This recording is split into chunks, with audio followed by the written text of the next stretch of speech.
One of the most important tastemakers in the world is Bernard Arnault, a French business magnate and a collector of fine art. He serves as the company's chairman, chief executive officer, and largest shareholder. The biggest luxury goods firm in the world is Moët Hennessy Louis Vuitton.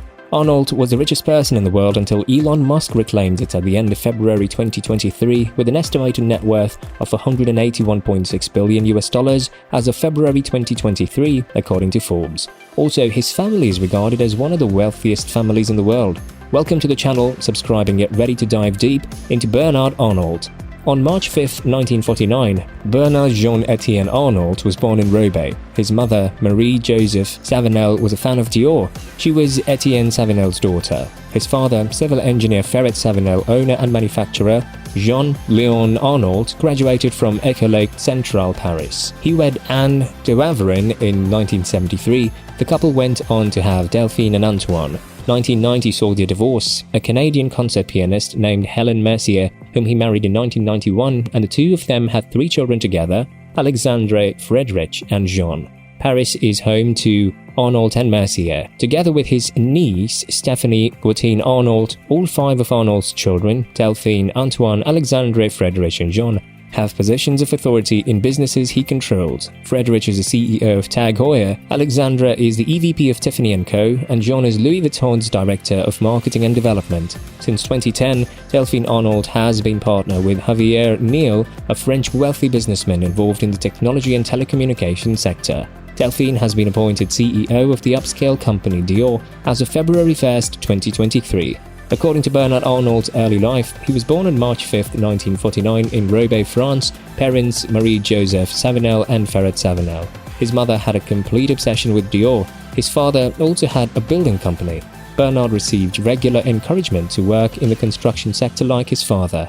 Arnault received his education at the Lycée Maxence Van der Meersch in Roubaix and the Lycée Faidherbe in Lille.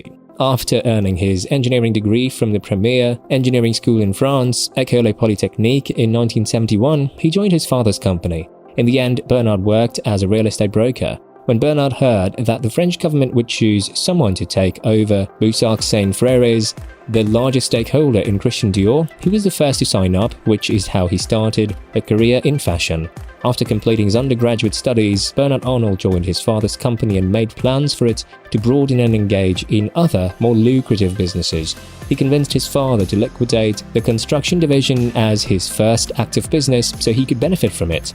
Following the closure of the construction company, the family began making profitable real estate investments. Bernard was quickly moving up the corporate ladder and, surpassing his father, assumed the posts of Director of Development in 1974, CEO in 1977, and President in 1979. The family was forced to immigrate to the US in 1981 by the French socialists, yet even there they succeeded by extending their real estate holdings to the US. In 1983, when Boussac Saint Frères declared bankruptcy, Arnault saw a fantastic opportunity to enter the textile industry. He bargained with Antoine Bernheim, a leading partner of the financial institution Lazard Frères, to obtain financing for his acquisition in Boussac.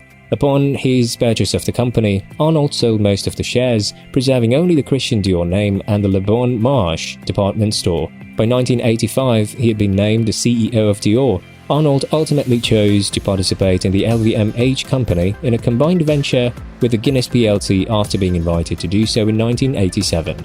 Over the ensuing few years, he would raise both his investment and ownership stake in the company. By 1989, he had acquired 43.5% of the company's shares and had begun to hire new employees who would exceed his standards in order to replace the existing unexceptional staff. As part of his goal to create and grow new businesses, he continued to purchase a few additional companies such as Marc Jacobs, Sephora, Guerlain, and a few others. By 2020, Bernard Arnault's net worth will be $70 billion. Designer clothing, perfumes, leather goods, and alcoholic beverages are just a few of the luxury goods that are produced and sold by the numerous businesses that make up the LVMH organization.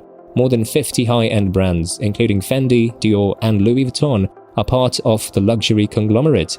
The largest marketer and reseller of luxury goods and brands in the world is widely considered as being the LVMH Corporation. Because of Bernard Arnault's astute management, the French company, which is based in the center of Paris, has grown to be worth $1 billion. Bernard Arnault is known as the Pope of Fashion because to his strict management style and success in the industry. The CEO of LVMH once said that the purpose of business was to sell dreams. He continued by saying that his goal for LVMH was to realize the aspirations of his company. Although many aspects of the brands that make up LVMH today have been compromised, originality has not. The many brands strive to produce distinctive goods that will meet consumer wants and help the brands stay competitive in the market. LVMH's top fashion and leather goods brand include Fendi, Donna Karan, and Emilio Pucci Donze 2018. Acqua di Parma and Guerlain are among the cosmetic and fragrance brands. Chaumet and Bulgari are among the watch and jewelry brands. Products that are counterfeit or phony pose one of the biggest problems for LVMT brands. For instance, Louis Vuitton spends about $10 million annually to combat the import of imitation goods from Turkey, China, Thailand, South Korea, and Italy. But according to the CEO of LVMH, the company wants to increase its customer base, particularly in developing nations like India. The CEO bought fashion-related businesses using the acquisition technique. One of the best methods for participating in international markets is acquisition. This type of investment necessitates a significant financial investment as well as managerial work to control the sizable portfolio. Via acquisitions, LVMH now holds a majority stake in businesses like Christian Dior, Tag Heuer, Belvedere, and Marc Jacobs. LVMH can benefit from synergies, industry knowledge and expertise, greater revenue and diversification through acquisitions, joint ventures, and mergers. The CEO of the business thinks that the environment he cultivates is as vital to the success of the product. Items made by LVMH are infused with luxury and art to make customers feel unique. The creation of opulent homes where clients can get together and host dinner-watching parties has been a priority for LVMH. Customers might use these kinds of gatherings to do secret purchasing. The business has used exclusive events as a marketing strategy to present and promote its goods. With Bernard Arnault in charge, LVMH transformed from a little apparel maker into a sizable conglomerate with more than 50 luxury brands, including Christian Dior, Dom Perignon, Heuer, and Tag. One of Arnault's main contributions to the conglomerate's success, in his opinion, is his managerial and entrepreneurial abilities. He claims that huge innovation and unconventional marketing strategies are the first steps in creating a star.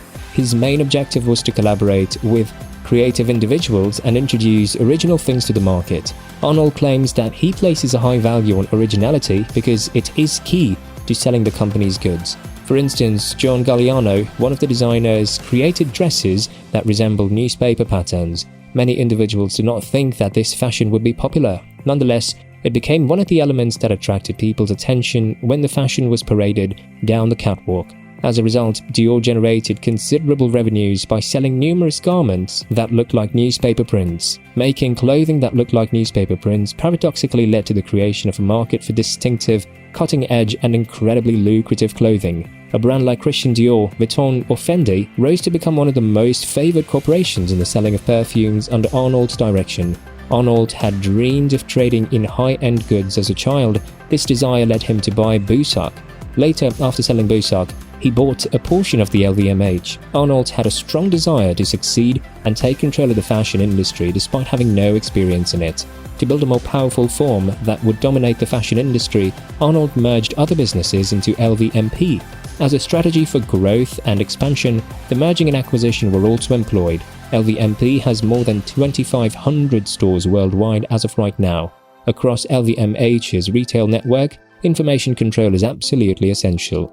This is the Mongol who used everything in his power to build one of the largest influencing brands in the world. Thank you for watching and follow for more.